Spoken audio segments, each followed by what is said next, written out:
When patient relieves the bite, then also they get pain. And this is a classic symptom when they have cracked tooth syndrome.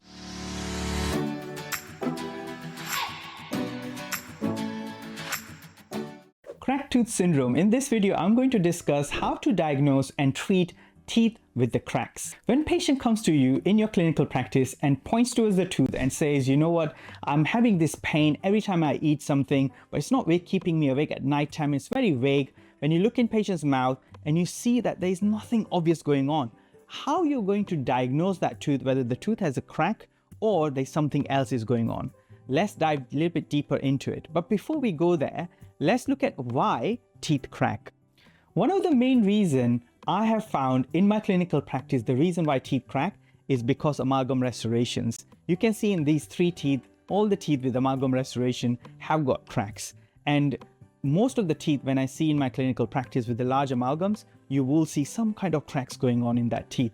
And the likely outcome in a long run is that the cusp will fracture. Most of the time, amalgam restoration doesn't fracture, it's the tooth which fractures. And if it fractures like this, you can really save the tooth by doing crown or onlay. However, if it fractures like this vertical, then unfortunately patient end up losing the tooth.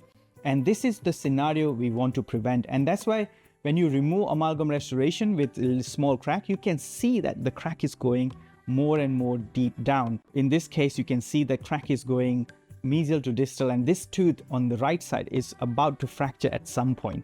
So by doing this, we are trying to protect the tooth. The other reason you can get cracked teeth is because of tooth being root canal treated. When you have a root canal treated tooth, the height of the wall increases, and that's why the flexibility increases of the tooth. Plus there is lack of proprioception, and that's the reason there is more likelihood that tooth will fracture. And if it fractures like this, again, you end up losing the tooth. If it fractures like this, you can see why the tooth has fractured, because you can see the gutta perca, the dentist have extended mesiodistally so wide that tooth was inherently quite weak. And this tooth should have been treated much more with indirect restoration. Otherwise, this was the likely outcome. And this is what we want to prevent. The other issue is occlusion, and this is something many times dentists ignores or forget to check. This patient came to see me for pain in upper right 4 and 5. Both the teeth were painful, couldn't figure out which ones was more or less. The second appointment, upper right 3 and 6 were also painful. So I'm thinking, okay, what's going on? When you look at the occlusion, you can see patient has a groove function. Now, normally groove function is not an issue, and I'll cover that in another video. But in this patient was grinding the teeth, and there was a groove function, there was non-working side contacts, and because of all that, patient developed cracks. And when you now look at premolar a bit more closely, you can see cracks. You can see crack in number 4 and you can see crack in number 5. And both the teeth were needed treatment. So these are the 3 main reasons why teeth crack. There are plenty of other reasons, but in my clinical practice, this is what I've seen why teeth crack. So what kind of symptoms patient presents when they have cracked tooth syndrome?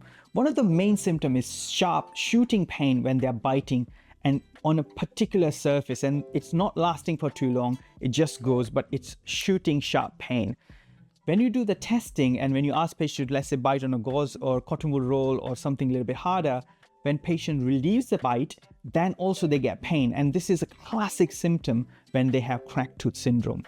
Plus, they can get hypersensitivity. You can mislead it with just a sim sensitivity, and many times, dentists prescribe Durafat or do other treatment related to sensitivity, but actually the tooth is cracked. And that happens because many times patients just cannot pinpoint which tooth it is, because as we know that when you have reversible pulpitis, when the nerve is a little bit irritated, many times patient can't really tell. And it's a similar symptom patient comes with, where they can't really tell where the pain is. And this can last for weeks or months before it can really become apparent where the pain is. And the most important way to diagnose this is by replicating the pain. So when patient comes to you and you replicate that pain, then you know that this tooth has cracked tooth syndrome. So let's look at diagnosis a little bit more in detail. Okay, so the patients come to you and now you know that there's something sinister going on. You want to diagnose whether this tooth has a crack or not.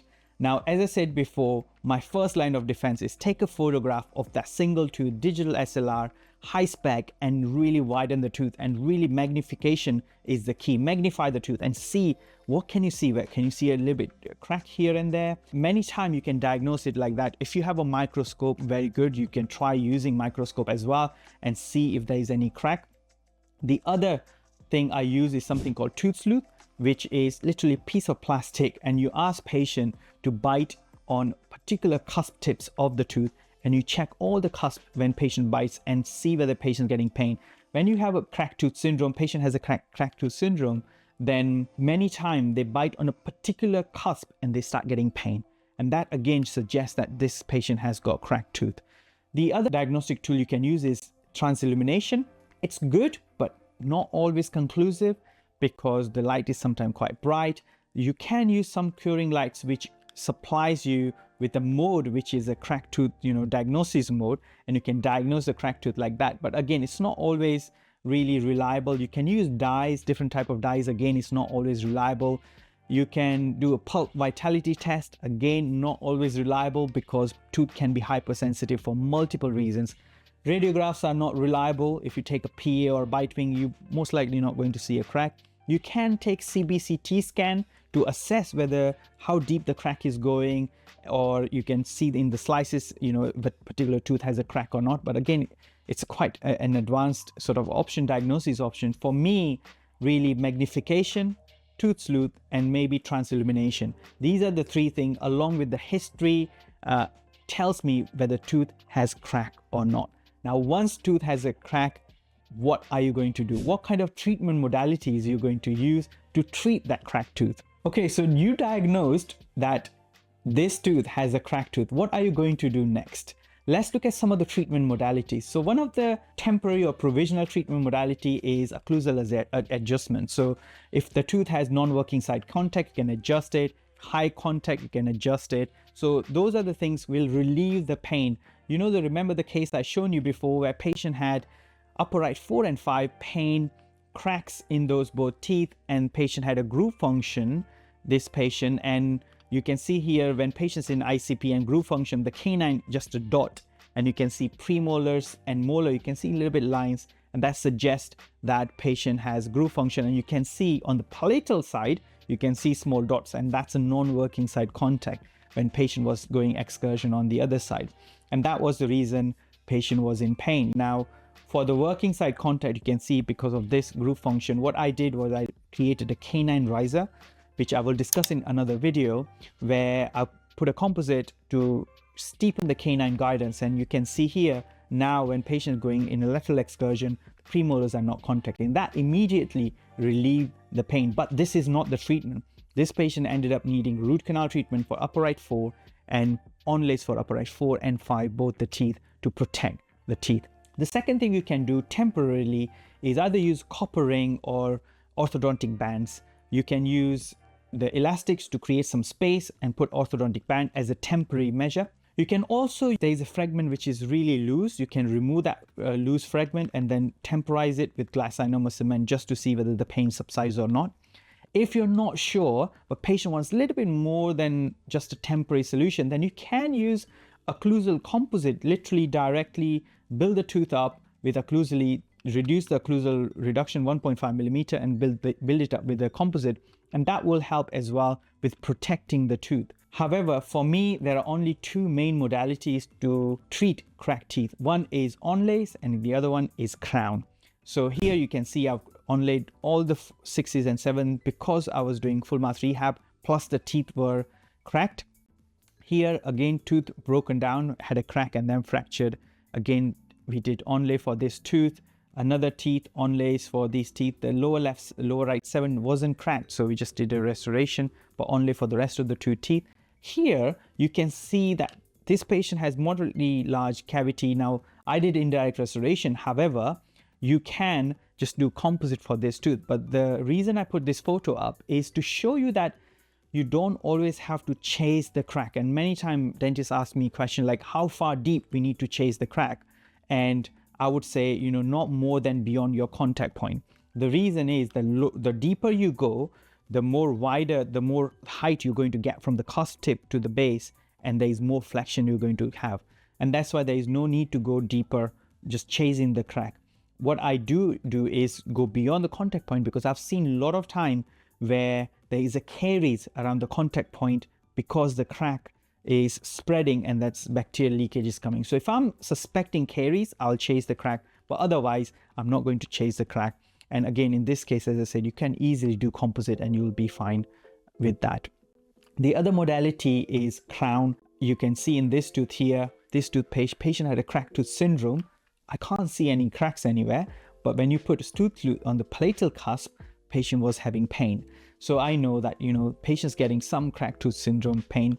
And this tooth was crowned because, again, I was doing full arch upper porcelain restorations. And as a part of the cosmetic treatment, I did crown for this patient to treat and alleviate that pain. So onlays and crown, in my opinion, are long-term solution. However, you can do direct composite, or you can do the occlusal adjustment, the other technique, as a temporary solution for patient to get out of the pain, because sometimes patient has cracks and you're not sure what to do because it's symptomatic. You don't know whether it's need a root canal or treatment or not, and you don't want patient to spend like thousands of pounds or dollars or whatever it is in doing crown, and then endodontist has to go through the crown to do a root canal treatment. So many times you might have to temporize it first before you go with the final restoration. So let's look at some of the case scenario, and what I want you to do is comment in the section, comment below, and tell me what kind of treatment modality you are going to use for that patient, and I will comment back telling you my opinion, my suggestion.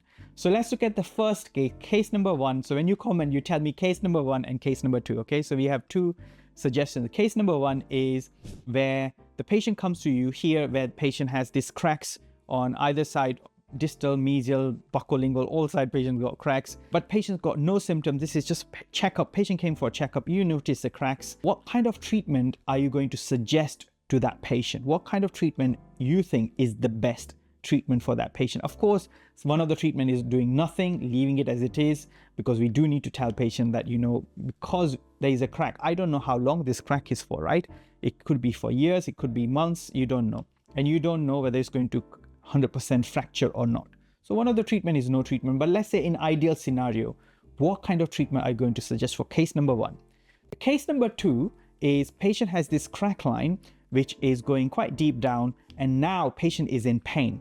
There is no periapical lesion, x-rays are fine, so there is no periapical lesion, but there is a crack line and patient is in pain, typical cracked tooth syndrome. What kind of treatment modality are you going to use? So tell me case number 1 and case number 2, your treatment modalities, and I will comment in the section below and tell you how I treat these 2 cases. Okay, so I don't like keeping suspense, so I'm going to share with you my way of treating both those teeth. And this is my chart where what I do is basically I assess patient whether the patient is symptomatic or non-symptomatic. Once patient has a crack line, which is spreading, going far, and is mesiodistal or buccolingual, then for me, if patient doesn't have any symptoms, then I want to do cuspal coverage. It could be either onlay or a crown.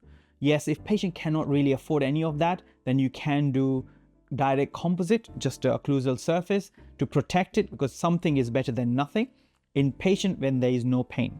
If patient has got pain, then it becomes a little bit more complicated.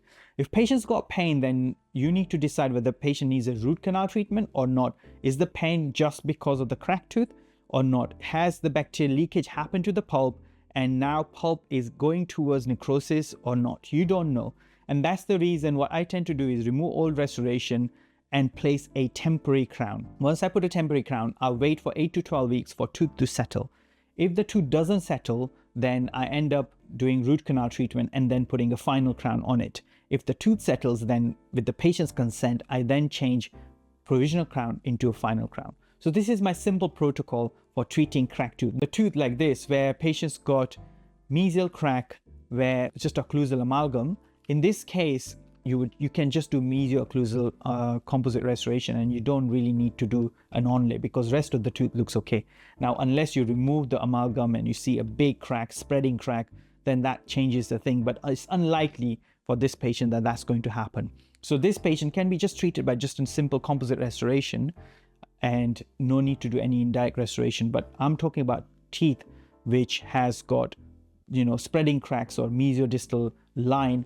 This is where I use my protocol of the one which I shared you with symptom and non-symptomatic patient. So I hope you enjoyed this video, and if you have, type in the comment below and tell me what was your main takeaway point after watching this video. Click on the subscribe button below and you will get notified as soon as I post the next similar type video, so that you can get educated and you can learn much more. I'll see you in the next video.